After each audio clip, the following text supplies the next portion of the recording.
Hello, everybody, and welcome to our very first Speak It As It's Raw vlog.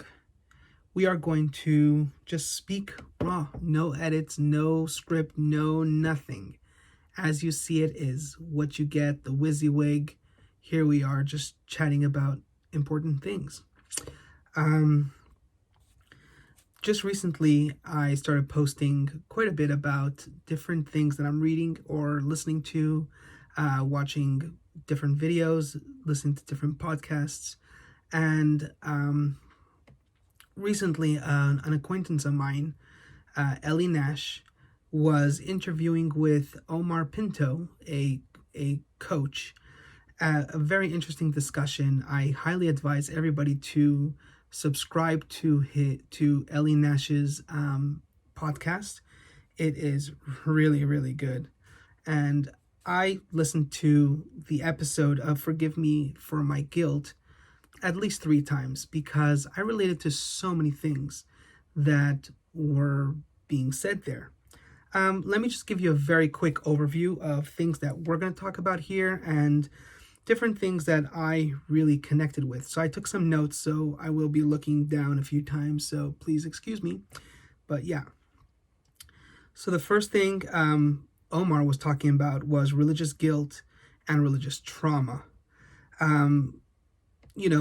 We all go through different experiences in our childhood and our upbringing. I went through that. I had a lot of issues with my religious upbringing. I also grew up Jewish Orthodox, and a lot of trauma was there, definitely.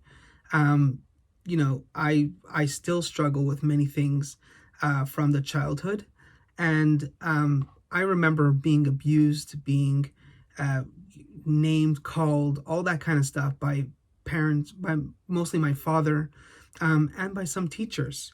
So there are a lot of issues around religious guilt and religious trauma that are very, very real. I know a lot of people can relate to some kind of degree.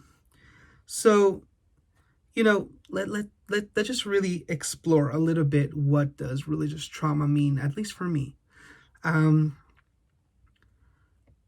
If we have this very rigid upbringing, perhaps our parents are not really equipped with how to raise us in a healthy way.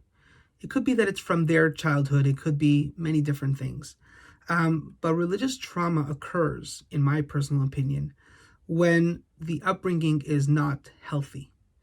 And by that I mean a lot of guilt. If guilt is used in order to control or to do something that is other than productive, I think that will eventually lead to the religious trauma, that upbringing. Now, it's very important, at least in my experience, to express that I've met a lot of different people with different kind of upbringing trauma that not necessarily had anything to do with religion. So perhaps religion is a tool that has been used by our family members to control us.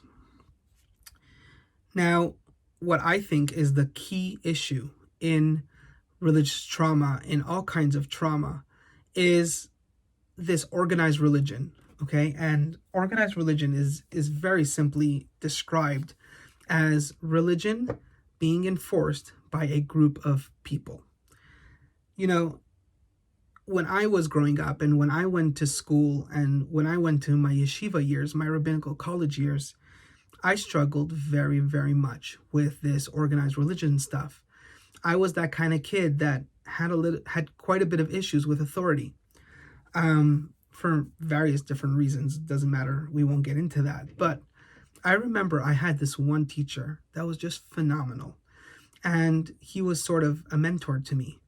And he called me over one day and he said, "What is the problem with your approach, or what's going on with you and the teachers?" And I told that teacher, "Listen, to be quite honest, I'm done. I'm after this, it's pretty much over. I'm just going to get through this semester. I'm going to get through this year and forget about religion for me. It's just not going to work for me. It's done." And he looked at me and he says, I understand. Okay, I get it. And he respected it. And but he said one thing. He said, if you just don't like religion because whatever, it just doesn't speak to you, I get it. But if it's because of other people who have raised you or have taught you or who have given you the wrong flavor, in a sense, of what religion is, I suggest you challenge it. And you ask for sources and you ask for where did they get the information from. Don't be afraid to ask and be open to go do your own research. He says the rabbis or whoever are those religious leaders get it from books, and you should go directly to the book and learn your own understanding of where they got it from. And so I took from that a very strong message. The religion is what's written in the books, the original source. They are not what other people have decided that they chose that this is the religion. As the generations have developed and have evolved, I guess, from the original sources to what we have today, I believe that today many people have a lot of deficiencies in how they behave. Their behaviors have dramatically changed. I think we are extremely different than our parents and our parents from their parents, etc. I think as time went on, ego became a very big issue.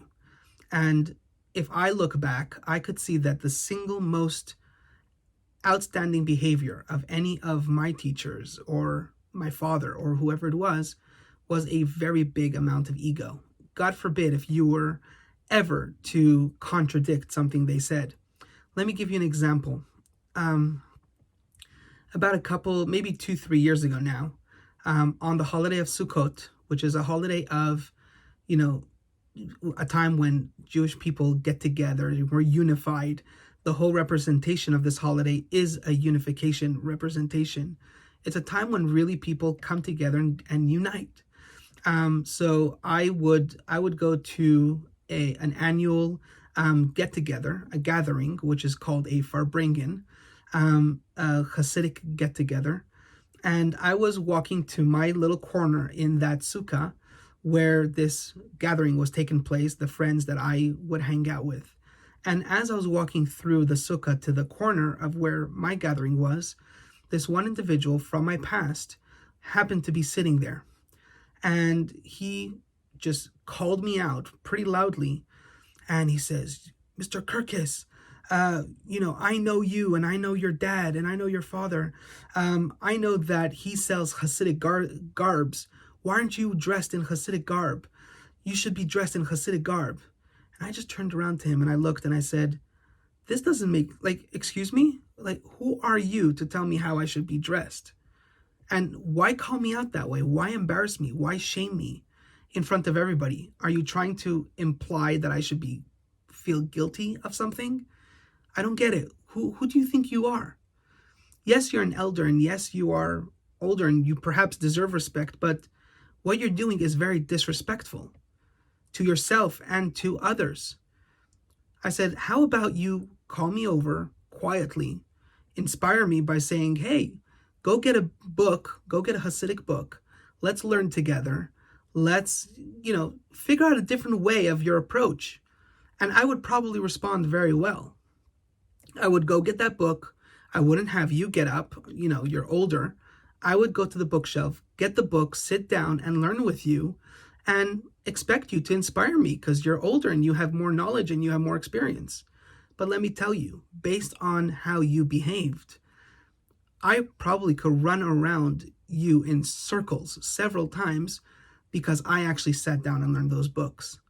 The rabbi who motivated you and who motivated me to be the person who I am and the person who you are, you follow this rabbi, had the greatest amount of empathy for his followers.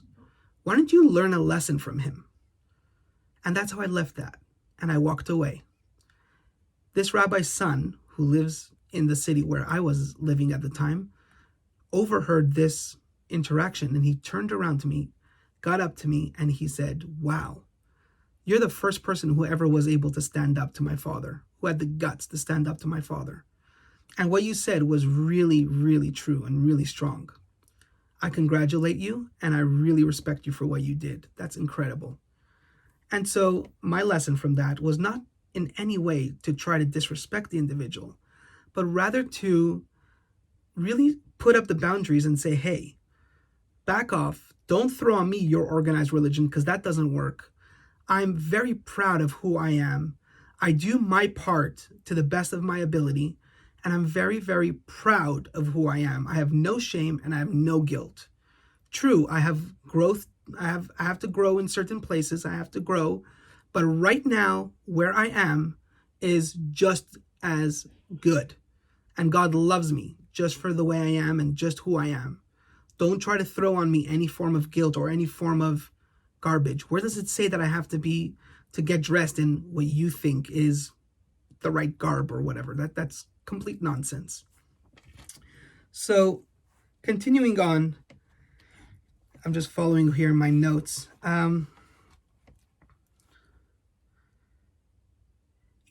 When Omar was saying that when he was struggling with his religious trauma and his religious guilt, he said, hey, if I'm going out strong.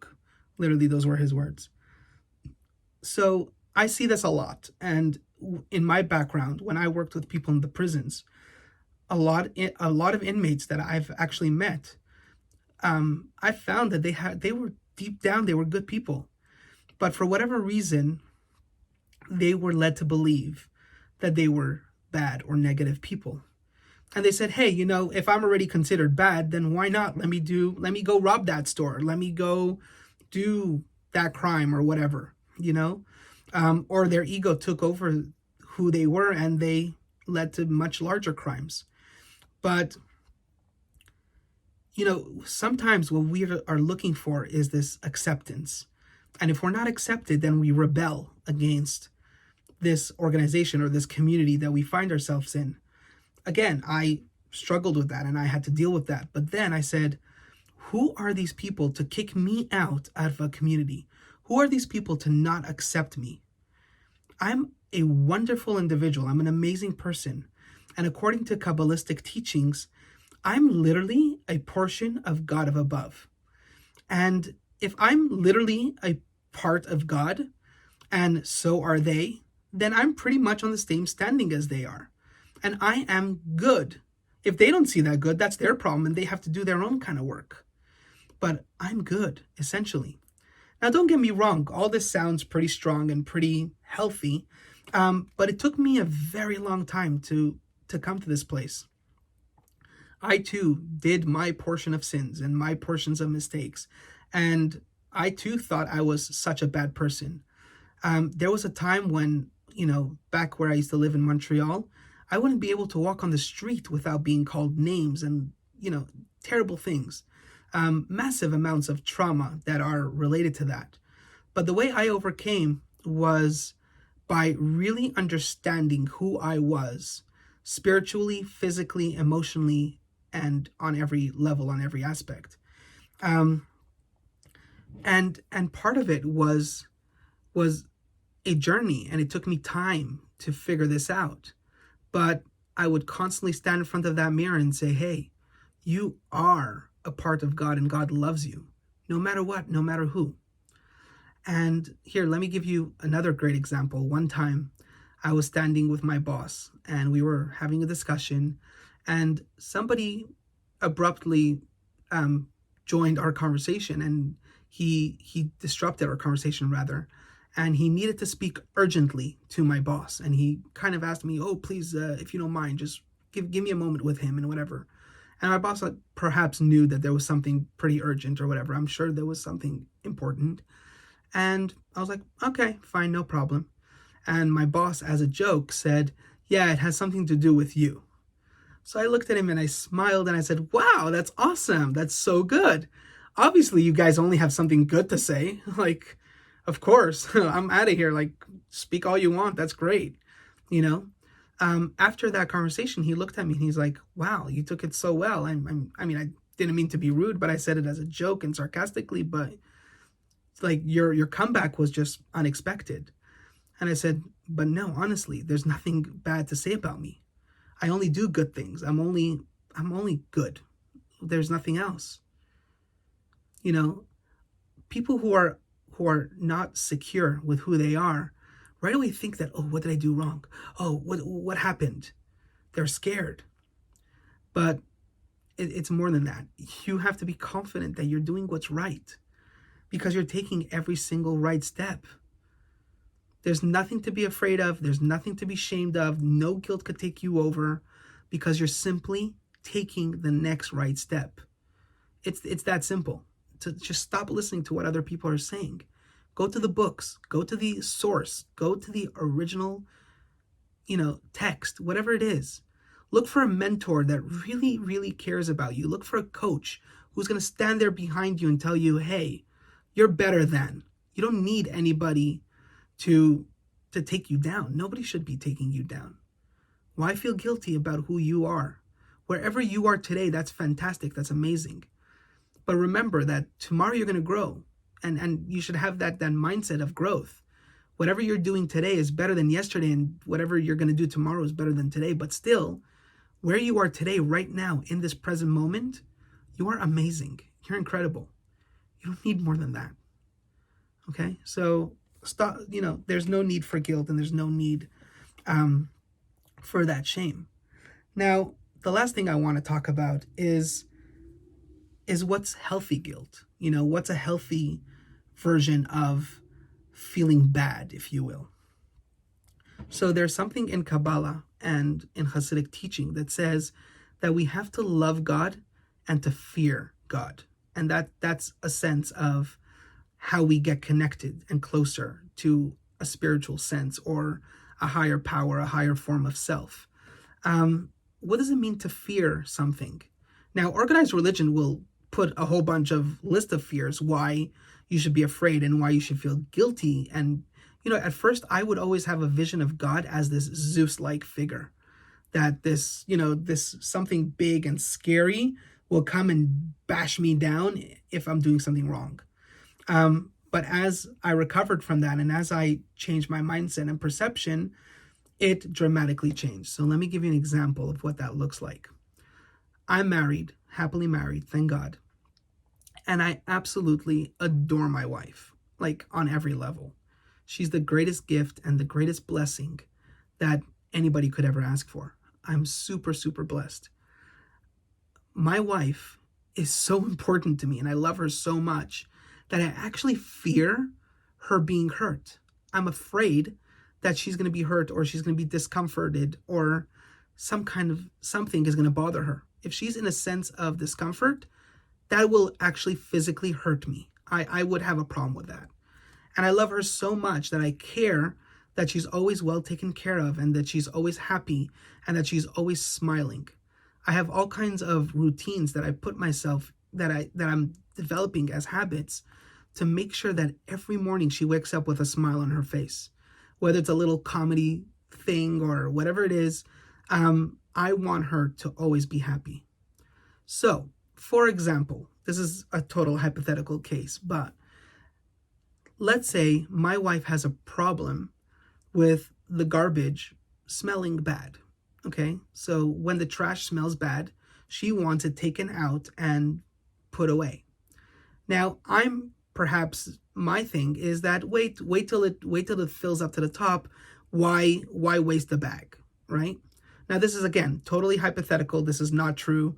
I'm just making this up just to make a point. But let's say for my wife, it's very important that the garbage gets taken out.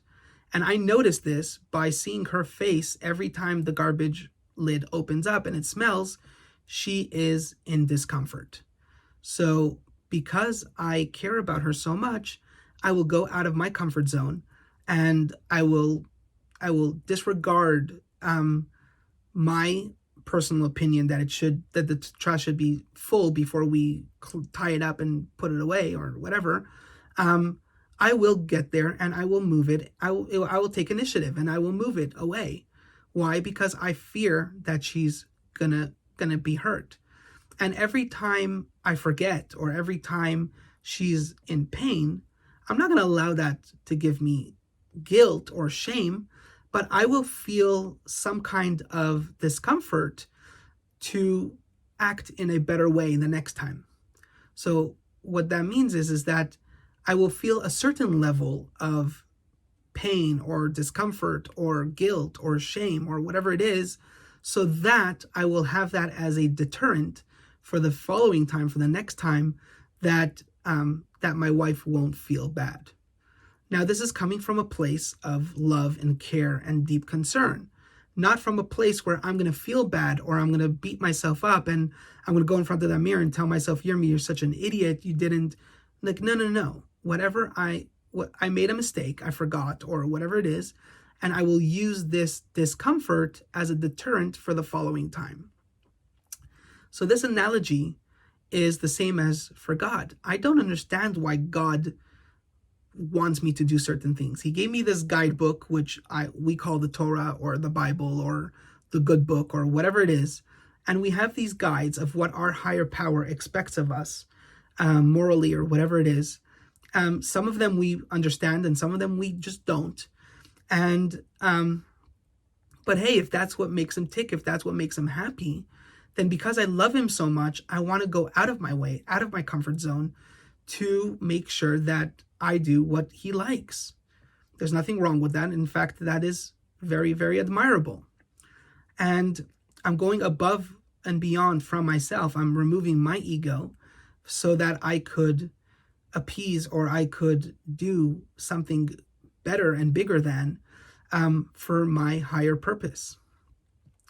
And so when I do not do any of these things, or if I go against it, or if I forget or whatever, I will feel a certain level of guilt, in a sense, which is more of a discomfort, as in order to remember and as a deterrent, so that I should never do that again, or that I should remember that, hey, I'm only human and I'm perfectly imperfect, and God created me this way, and he expects me to make some mistakes, but I will do my best next time to remain connected and to make sure that that I do his will, right? And I make his will my will, so that it becomes fun and it becomes enjoyable. My wife's will is my will, and and I look for ways to make sure she's happy.